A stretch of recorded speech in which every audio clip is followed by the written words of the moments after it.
কোনো রকম তথ্যের কারসাজি, ডেটার কারসাজি এটা এই সরকার করবে না। কয়েকটি কথা আপনাদের সামনে তুলে ধরতে চাই।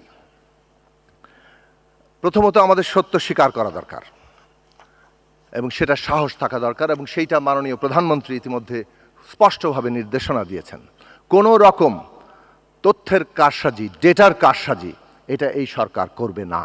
এবং পরিকল্পনা মন্ত্রণালয়ের অধীন যে পরিসংখ্যান এবং তথ্য বিভাগ আছে তারা এই বিষয়ে প্রয়োজনীয় সংস্কার কাজ করছেন। ফরেনসিক রিভিউ থেকে শুরু করে প্রয়োজনীয় কাজগুলো করা হচ্ছে, প্রত্যেকটি ডেটা যাতে বাস্তবতার সাথে সংশ্লিষ্ট থাকে এবং আমরা কোথা থেকে কোথায় যাচ্ছি তার অ্যাসেসমেন্ট করতে পারি এবং আমরা আমাদের প্রয়োজনীয় কোর্স কারেকশন করতে পারি।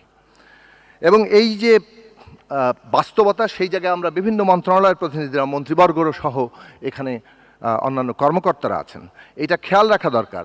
2025 সালে বাংলাদেশে 167 দেশের মধ্যে 114তম অবস্থানে এসছে।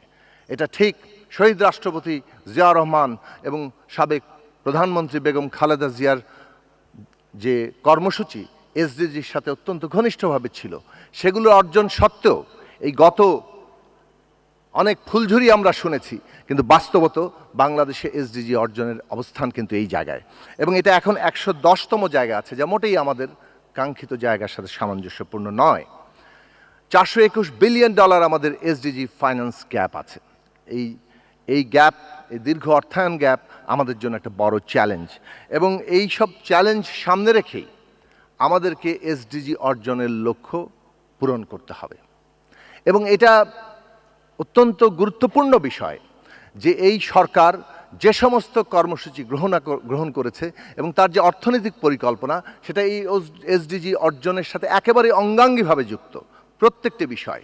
প্রথমত যদি আমরা হিসেব করি যে আমাদের সামাজিক সুরক্ষা কার্ড, সেটা ফ্যামিলি কার্ড, কৃষক কার্ড, খাল খনন, নদী খনন, এখানে বৃক্ষরোপণ, এখানে ই হেলথ, এখানে ওয়ান ভিলেজ ওয়ান প্রোডাক্ট, কিংবা ওয়ান টিচার ওয়ান ট্যাব, কিংবা one citizen one number one wallet, কিংবা নারীদের জন্য যে স্নাতক পর্যন্ত শিক্ষার বিস্তার, কিংবা ক্রিয়েটিভ ইকোনমি, সার্বিকভাবে আমরা প্রত্যেকটি জিনিসের দিকে তাকালে, ক্রীড়াবিদদের জন্য যে ভাতা দেওয়া হয়েছে, ইমাম সাহেব, মুয়াজ্জিন, পুরোহিতদের জন্য যে ভাতা দেওয়া হয়েছে, প্রত্যেকটি বিষয়ে খেয়াল করলে এটা স্পষ্ট হয়ে যায় যে এই পুরো কর্মসূচিগুলো এসডিজি অর্জনের সাথে ওতপ্রোতভাবে জড়িত।